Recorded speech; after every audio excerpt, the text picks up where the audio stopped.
about the Rugby Championship. All Blacks have won it today. Yes. 38-7. Yes. They scored a try early. Then Australia replied. Then it was a wrap. And converted. It was 7-5, and I thought, looks like a good game. That was all she wrote. Not surprising. This time they altered the structure of the Rugby Championship as opposed to previous championships where they would have many more matches. Yes. So they only played 3 rounds. So that means you only play one of the teams in the Rugby Championship once. So it's a wrap, if I'm not wrong. I think. Yes, it is. So because of the World Cup, and I think this gives you an idea of the status of New Zealand. They're not too badly off. They're getting their rhythm back. Yeah, that actually I think is the main takeout out of it. That they were terrible last year. Towards the end of last year, almost everyone was having a go at them. Exactly. Now they look like they have regrouped. And now the problem of doubting the All Blacks is the fact that, remember, this is the New Zealand All Blacks. All Blacks has won the Rugby World Cup twice, 87 and thrice. 87, 2011 and 15. And 2015. So if you doubt a team like New Zealand, you do it at your own peril. Because, one, the coach is leaving, Ian Foster. He said, actually an interesting nugget of information. Ian Foster, the head coach of the All Blacks, the senior men's team, his daughter plays for the Black Fans at the FIFA Men's World Cup. Very nice. So it comes from, that was just a random nugget of information. Yeah, that's really cool though. Yeah. So I think even maybe one of the matches he maybe went to go and watch his daughter play.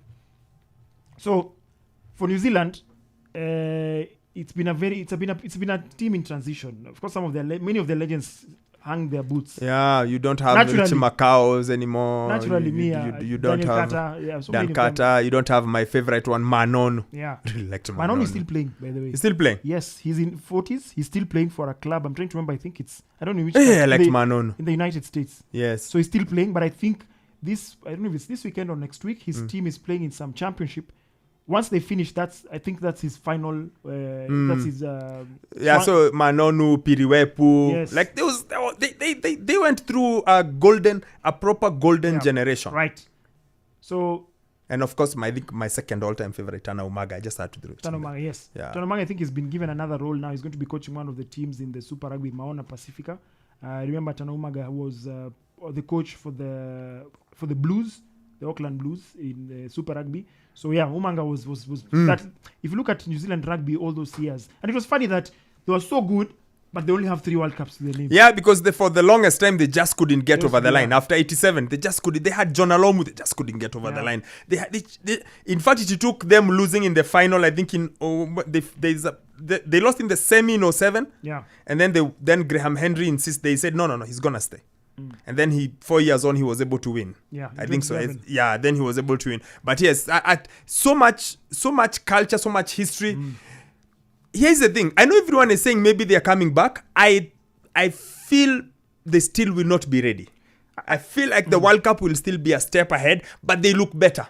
They look better. They look better than they looked in last year. Last year they didn't look nice at all. Yes.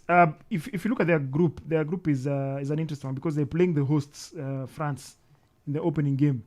And I think that will be, some would have said that's the final before the final because France are on very good form. Because remember, France junior team won the World Championship. Yes. They won the World Championship.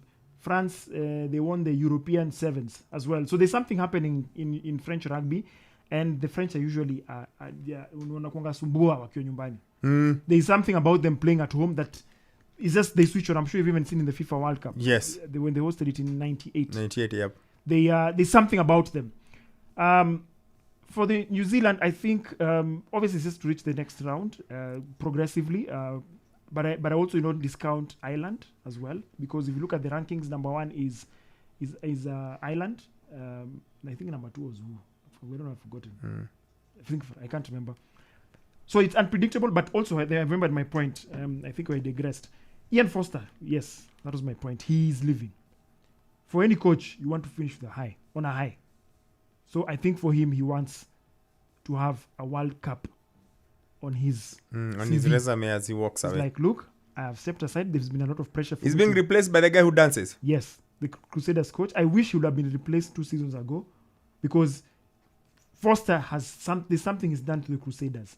That team has become they become a phenom in the Super Rugby franchise. Obviously, they had won numerous titles before, but during his tenure, even the times you can tell, I think even in the past season, they've been beaten by random teams that you would not have expected. They were beaten by a team from Fiji. But there's something about New Zealand rugby that do not discount. I like the fact that people are doubting them. They feel like they're not at their best, which is good. Mwaka hawako. Nimekataa kwa sababu. Anyway, in the other game in the Rugby Championship, ile game ingine tu ya game ya kumaliza ya fulfill fixtures. The Springboks, the world champions, they take on Argentina from 6 p.m. 6:05. Now, South Africa are doing that thing they do before World Cup, where they switch everyone. They play 9 people. They change the 9 changes, 7 changes, 10 changes. So they are doing the same thing today. 9 changes to the side. Let me just some of the names I saw. Vermeulen will be the captain today. And then Malcolm Marx gets to play today as well. And then, of course, the big man, the man mountain, the man who doesn't speak, but he's a giant. Eben Estebeth, 112th cap today. He will become the 4th most capped player. I like that guy. He doesn't speak. He doesn't but speak. He's an enforcer. Yes. You see, I don't know where they make them in South Africa. It's like they make them. Yeah, somebody saying. Him and Victor Matfield is like they make those people that big. And but some of the biggest players I've seen, I think he's the biggest I've ever seen. Eben Etzebeth is a unit.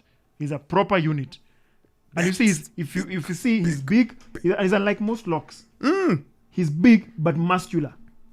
That's what I'm saying. Like it's like properly muscular. It's like I say, create them in a lab, because when you look at him and then my head every time I see him, I think of Victor Matfield, because I couldn't wrap my head around how big Victor Matfield was. Actually, the person who Eben Etzebeth reminds people of is Bakis Botha. Remember Bakis Botha? So another similarly gigantic now, man. Botha used to be the Abotha.